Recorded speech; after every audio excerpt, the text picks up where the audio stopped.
Now I'm talking about ecosystem.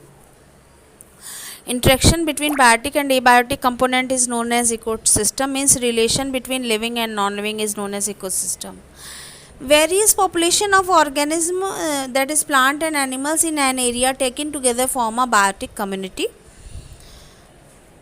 For example, Kamla Nagar community includes all living and non-living organisms like tree, plant, animals, human, etc.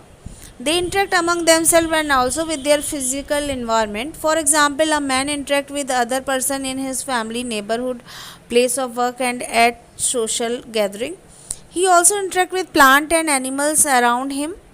For example, we inhale oxygen and release carbon dioxide, and plant take carbon dioxide in the process of photosynthesis and release oxygen.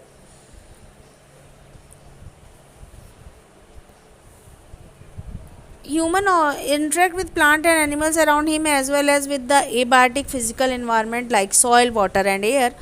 The idea of ecosystem dates back to 1877 when Forbes and Mobius stated that the unit of study of ecology must include the whole tangled mixture of plant and animals and their physical surrounding. G. Tansley 1935 coined the term ecosystem, which according to him is the sum total of interaction between living, biotic and non-living abiotic component capable of independent existence. E.P. Odum defined ecosystem as a basic functional unit of organism and their environment interacting with each other with their own components. However, modern ecologists tend to think of ecosystem in terms of energy flow, carbon flow or nutrient cycle. An ecosystem is a self-sufficient unit. It may be small, example a freshwater pond, or a very large, example the Sahara Desert or the Indian Ocean. Many ecologists regard the entire biosphere as a global ecosystem as composite of all local ecosystem on Earth. In an ecosystem, there is a cyclic exchange of material between living and the environment.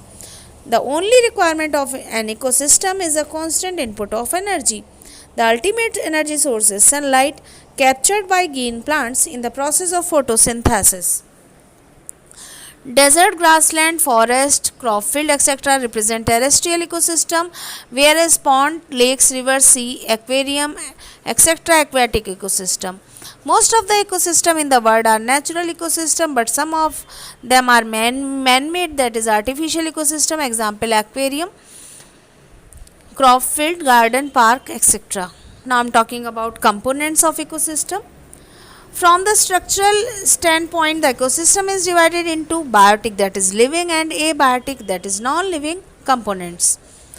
So what are biotic components? The biotic component of an ecosystem is a community of organisms made up of many different interdependent populations. Removal of even a single population from an ecosystem can upset the whole ecological balance. Biotic component of an ecosystem includes three categories of organisms, that is producer, for example green plants, consumers and decomposers. So what are producers? Those organisms which produce food are called producers. Green plants are the ultimate producer organism in an ecosystem. They can prepare their own food from a simple inorganic substances like CO2 and water in the presence of sunlight by the process of photosynthesis. Thus, producers are largely photosynthetic plant, but their kind varies with the type of ecosystem. For example, in a dense forest, trees are the major producers since green plant converts sunlight energy into chemical energy of food in terms of energy. They are actually converters of energy or transducers. Now I am talking about consumers. Those organisms which consume the food synthesized by producers are called consumers. All animals are consumers. They cannot prepare their food from simple inorganic substances and thus depend on producer for food, directly or indirectly. There are four types of consumers: primary consumers, secondary, tertiary consumers and quaternary consumers. So what are primary consumers? Consumer of first order,